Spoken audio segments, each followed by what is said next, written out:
Hey guys, Gaijin Hunter here, and I'm back with a little bit of Monster Hunter Cross news. This news comes from the latest issue of Dengeki Nintendo, which is a monthly magazine we have here in Japan. Because it's monthly, it's usually a little bit behind our weekly Famitsu, but it often has scans and screenshots that Famitsu doesn't. Now, I haven't heard anything about this until I was recently tipped off. So I think people maybe looked at this and realized that the images were pretty similar to what they've said so far, and they didn't pick up on any news. However, that being said, I actually read it through once, and there are some interesting new tidbits here that I wanted to share with you guys.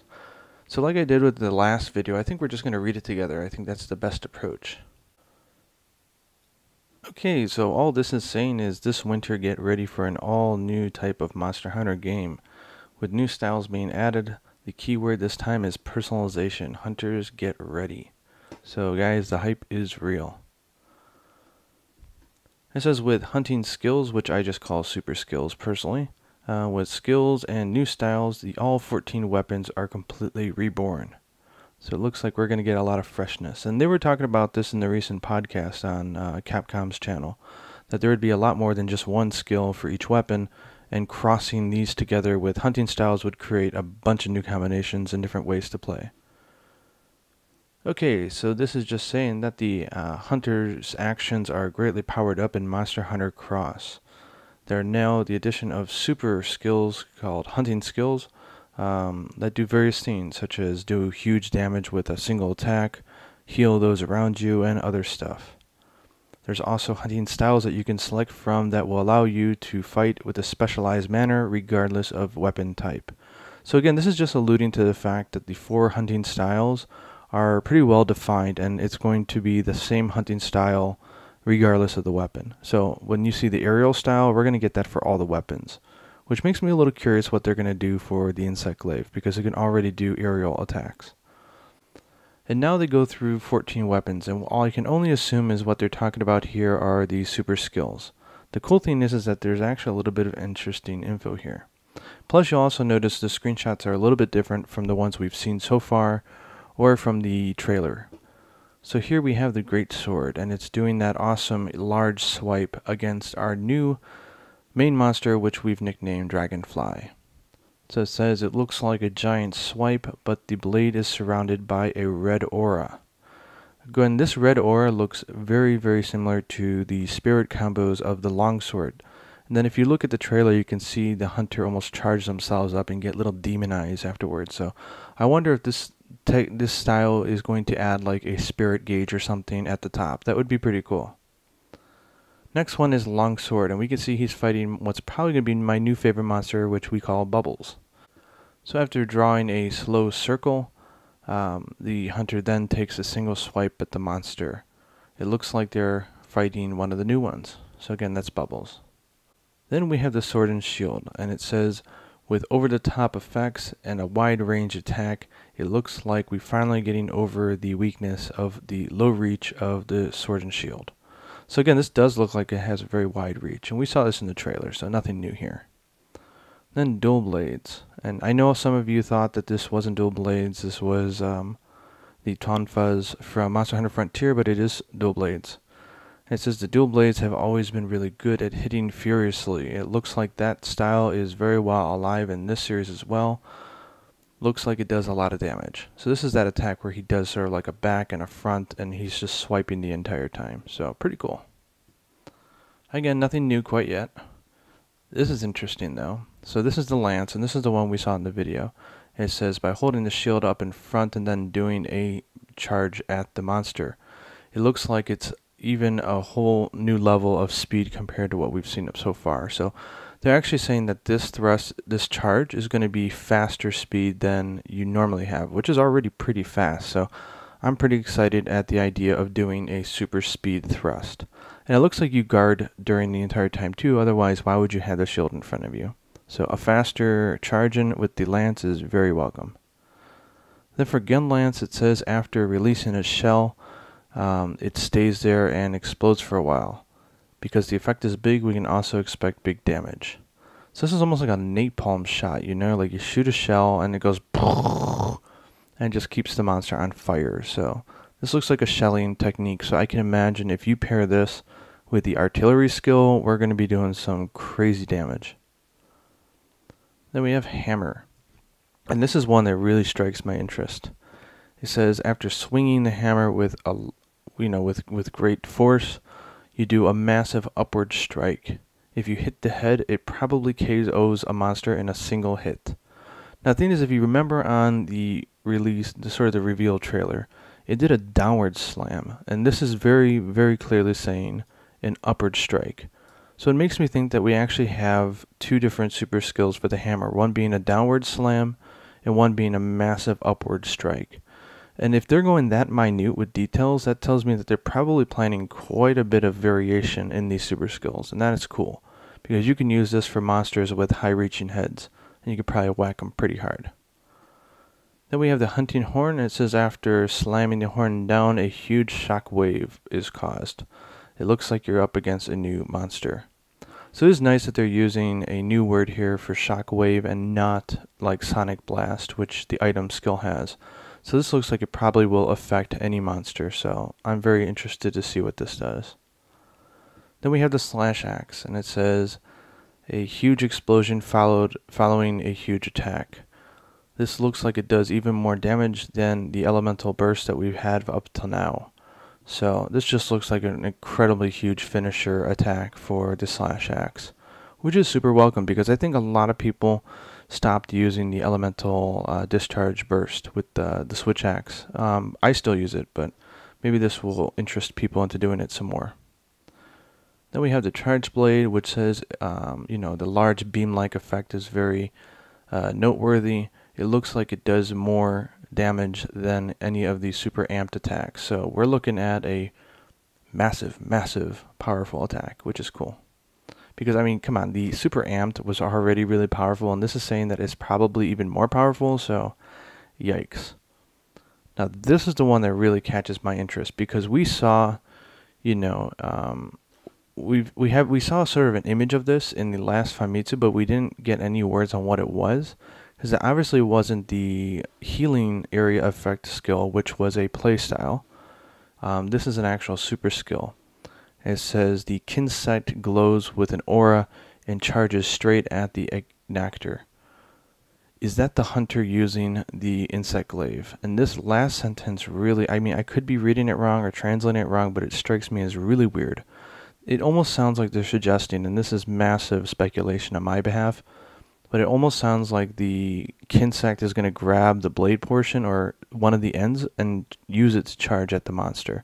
I don't know. I could be totally wrong. I have no idea what that means. But it's nice to know that the super skill won't just be for the hunter, but the Kinsect. So I could see more of a focus on maybe power types and maybe less on effect extenders if they really flesh this one out. Then we have light bow gun, and this one also has a very interesting new tidbit. It says the charged up shot ends with a huge explosion. Does this consume ammo or something else? So again, this is really interesting. So they're sort of suggesting that this charge up shot that you shoot and it explodes may not actually consume any ammo, which would be very cool. Then the heavy bowgun, which has a very similar attack but an even bigger explosion, it says a explosion even larger than that of the light bowgun. We wonder how big the area of radius it really is. So this looks huge. But it looks like these two, they're showing off the same attack. And we finally have confirmation that what we saw in the video for the reveal trailer, the arrow is actually a boost and not an arrow attack on the enemy. I know a lot of you were saying, where'd the arrow go? It didn't go anywhere. So it says after shooting an arrow up in the air, it dissipates and then a rain of cloud of light comes down on the hunter. I wonder what special ability it gives the hunter. So this is obviously a personal buff. And it's also a new one because we've never seen a blue sparkle buff for the hunter. So I'm very curious to see what this is. Down here, they're just teasing, saying that, if you have save data from the new Feline Village DX game, you will get some type of reward, and they look forward to announcing more information on that. And here are the next pages, which cover the 4 main monsters of the Monster Hunter Cross. So it says every Monster Hunter has had a flagship monster for each one of the games, but in Monster Hunter Cross there are 4. let's take a look at the illustrations and and think about what type of things they can do. Now, of course, when they say let's think about it, you know that they're getting information from Capcom, so that's generally how it works here in Japan. So the first one up here, who I think everyone calls Popodrome, says here's an image that looks something similar to that of a mammoth. It's a huge monster. And of course it does charges with its big tusks, but it also looks like it does attacks with its long nose. And even go as far as showing an illustration of the nose up here, saying, here's a concept drawing of the nose. It looks like it uses it to grab onto things, even grab onto the hunter. So that's kind of funny. I think, if you get grabbed by its nose and it sort of like flings you around, sort of like Devil Joe trying to eat you, would be pretty funny. So it says even out of the 4 main monsters, this thing is gigantic. It also has a special armor across its head. So this looks like it's going to be a fun challenge to try to break. So maybe that huge upward hammer strike or the aerial strike can let you reach it so you can break it off. So super exciting, huh? And the next one down here, who I think a lot of people nickname Flint, which is funny, has a special tail that is shaped just like a long blade. It's a very agile monster. And it says it's not just the hunters that are over the top. The monster effects, such as breathing fire out of its mouth, are over the top for the monsters as well. And here it says it uses its own teeth to grind and sharpen its tail. And with tail attacks, breathe-in attacks, and trying to bite you, this monster has many different variations when it comes to attacks. Then, and it mimics here, it says, just like a hunter uses a whetstone on their blade, it looks like it's sharpening its tail on its jaw. So, very cool. It looks like it's going to sharpen it up, and then it's going to do explosive hits. Very cool. Let's go back up here, and we have this aerial guy who I think we're nicknaming Dragonfly.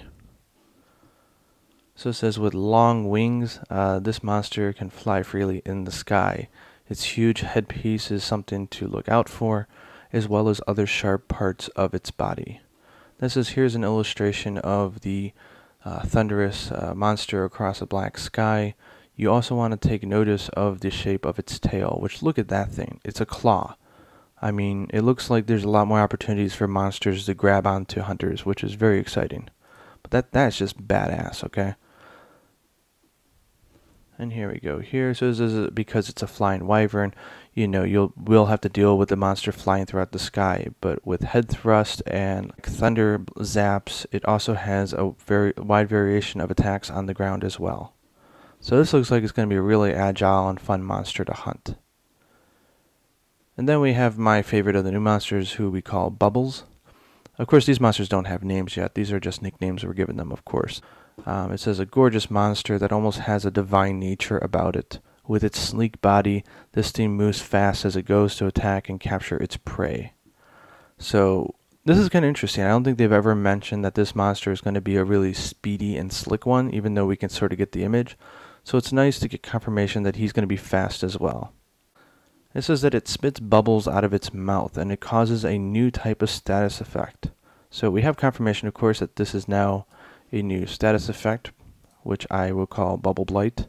And it looked like in the video that the hunter was slipping and sliding, like they couldn't move away or run. So maybe you can walk, but you can't run. I don't know. It'd be really funny because if the monster's really fast, and they made it so all you can do is walk and not run or evade. Like, can you imagine if you couldn't evade because you had bubbles? That would just be so funny. And look at that, gorgeous monster. And here's the final pages, and this is covering the new maps and fields. So let's go through this one as well. Okay, so this is talking about a new village and also familiar faces and villages as well. So it says here, and this is interesting, it says your very first village in Monster Hunter Cross is a new mountainous high plain village called Beruna. Now, I like that it says it's your first. So this sort of denotes an adventure, right, guys? Like, you start out here, but then you go here, and then you go here, or something like that. That'd be pretty cool. That being said, they did say that all the 4 main monsters are just as powerful as one another. So maybe you have a choice in which way you branch off. I don't know. That'd be pretty funny. It says that there are several villages in the game, including past ones from the series. So this is the village from, it would have been Monster Hunter Freedom Unite for the West. And it says we have a girl in front of your hut. And what's this on the left? Is that a feline kitchen? So it looks like we have a little eatery over here on the left, so that's cool. Then it says, the village chief, just as always, is sitting and waiting for the hunters in the village from Monster Hunter Portable 3rd. I think this was called Yukumo, also in English as well. So here's a beautiful concept illustration of the new village. And this area in the back here, which they talk it down here, which I'll get to, is the new sort of online portion of the game. And this is where they have a new organization, much like the Dragon Seer, or the Elder Dragon Seer, where they research dragons and they have information. So only makes sense that they would be the ones to give you quests. And then here we go, we have the staff of Beruna Village. I like this guy. He sort of reminds me of like a Studio Ghibli, like Castle in the Sky, Lapida kind of character. Doesn't he look like it? Either that or something from like Heidi. So it says, there are a wide range of cast of characters in Beruna Village that are there to support your hunter. In the back is the organization that studies dragons. And then if you look at this picture, which one of the things that I like is that we have this, personally in my taste, I think it's kind of ugly, but we have this almost alpaca-like creature. But we also have a cute smaller one. So I think this is our first confirmation that we have more than one of these things. And it's actually going to be a group. So I actually think this might be the new Poogie guys. So if you love Poogies, they might not be in this game. Who knows? We'll see. And let's go up here. Okay. So here it says a prehistoric forest waiting the hunter. So it says if there's going to be a new village, there's going to be a new map to hunt in. So here we're going to show off some concept images. Are these images of different areas of the same map or new maps altogether? You'll have to wait to find out. So I find it really interesting that they're teasing that this might actually be 2 new areas or instead of just one. It almost, makes me think that it might be. Or maybe it's a day and night type of thing where you have the normal prehistoric and then you have almost this, like bacterial swamp version of it. I don't know. That'd be interesting. But I like the concept. We have the, you get let down by the blimp here and you have your little tent. You have mountainous regions and by the water. And another image here. Very beautiful work. These are the open fields that we saw Flint, the huge monster with the blade-like tail. I think this is his domain. So we have these nice open fields and prehistoric feeling to them. And here it says a new herbivore monster, which I know I made a mistake last time and called it a carnivore. This is a herbivore monster called Nemocetos. I won't even attempt to make the English name for this one. And again, it's down here saying, a new herbivore monster that lives near the water. Does it pose a threat to the hunter or not? So they keep hinting that this monster doesn't pose any threat to the hunter, which I don't know. Is that true or not? We'll find out. But then we have these areas down here, which are similar, but actually pretty different, I think, because if you notice, there's a lot more, it's much more of a bacterial, swampy feeling than this open, dry plain. So I don't know, maybe it's the same area, or maybe they're teasing us, and maybe it's a whole new area altogether. But nevertheless, it's always cool to see new concept art of new fields. Some nice elevation as well in here as well. And that's it. I know it wasn't a whole lot of news, but for Monster Hunter enthusiasts like me, even the smallest of news and hints of new stuff is pretty exciting stuff. So I hope you guys enjoyed it as well. Hopefully we'll get some new news from Famitsu, maybe not this week, but next week. And if there is, you know where to come to find the news. In here below, I want to give a shout out to one of my favorite Monster Hunter streamers called Melf. He does a lot of Monster Hunter streaming on Twitch, so you can find him on regularly. And if you haven't followed him, I suggest you do. Happy hunting.